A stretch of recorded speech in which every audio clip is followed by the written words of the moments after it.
Halo Sobat Samuel, ketemu lagi dengan saya Fitra Faisal Hastiadi, Senior Economist dari Samuel Sekuritas Indonesia. Seperti biasa, kita akan melihat apa yang terjadi di belakang dan melihat seminggu ke depan. Seminggu yang lalu, kita melihat bagaimana peristiwa-peristiwa penting mewarnai ekonomi Indonesia dan juga dunia. Pertama, kalau dari pengumuman Foreign Exchange Reserve, it hit all-time high. All-time high artinya ya ini tertinggi sepanjang sejarah, 151,2 billion US dollar. Tentunya ini menjadi fondasi yang kuat buat rupiah, sehingga kita melihat pergerakan rupiah dalam beberapa bulan ke depan cenderung lebih baik. Apalagi Bank Indonesia dalam hal ini juga bisa leluasa karena pada akhirnya kita lihat kemarin di minggu yang lalu, The Fed sudah memotong suku bunganya 25 basis point. Sehingga ini memberikan ruang-ruang bagi Bank Indonesia bahkan untuk menurunkan suku bunganya. Sudahnya cadangan devisa kita tinggi, kemudian The Fed menurunkan suku bunganya. Ini adalah suatu keberkahan buat ekonomi Indonesia. Tetapi tentunya kita juga harus melihat bagaimana sentimen global berperan dalam mendominasi perekonomian kita. Dalam hal ini kita melihat bagaimana Trump ketika terpilih ini membawa efek euforia. Nah, efek euforia ini kita sempat rasakan pekan yang lalu ketika awal-awal terpilih itu mendepres rupiah kita terhadap US dollar, dan juga kemudian market kita juga relatif lebih merah karena memang semuanya go to the US karena mereka ya sumber pertumbuhannya ada di sana. Investor mencari sumber pertumbuhan di jangka pendek. Tetapi saya melihat ke depan agak lebih termoderasi, bagaimana sekarang lebih balance antara growth versus stability di US, dan pada akhirnya berimplikasi pada adanya kembali lagi dana-dana asing masuk ke emerging markets. Tentu itu suatu hal yang bisa kita lihat dan kita bisa tampung ya sebagai emerging markets. Mudah-mudahan ini adalah berita baik juga buat rupiah.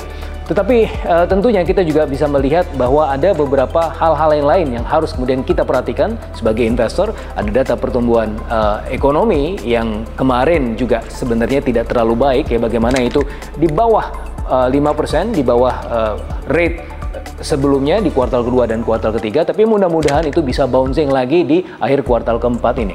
Tetapi di kuartal keempat ada constraint-constraint tertentu. Salah satu constraint terbesarnya adalah dari sisi spending pemerintah. Harapannya supaya pemerintah bisa lebih spend more, lebih agresif di kuartal keempat ini. Cuma tantangannya adalah dengan birokrasi yang mungkin masih terus beradaptasi sampai akhir tahun, ini membuat ya agresivitas pemerintah dari sisi fiskal sedikit terhambat. Mudah-mudahan ada ruang dari sisi moneter bagaimana Bank Indonesia menjelang akhir kuartal keempat ini, memasuki kuartal keempat itu sudah memulai menurunkan suku bunganya dengan sentimen global yang relatif lebih moderat. Ini merupakan suatu hal yang mudah-mudahan bisa menjadi ruang buat Bank Indonesia setidaknya dari sisi moneter, sehingga kita bisa melihat di kuartal keempat mudah-mudahan pertumbuhan ekonomi kita menuju 5% lagi. Sehingga bagaimana kita melihat market di seminggu ke depan, kita akan bahas. Bagaimana kabar market seminggu ke depan? Saya melihat ada potensi market IHSG bisa ke 7350, rebound.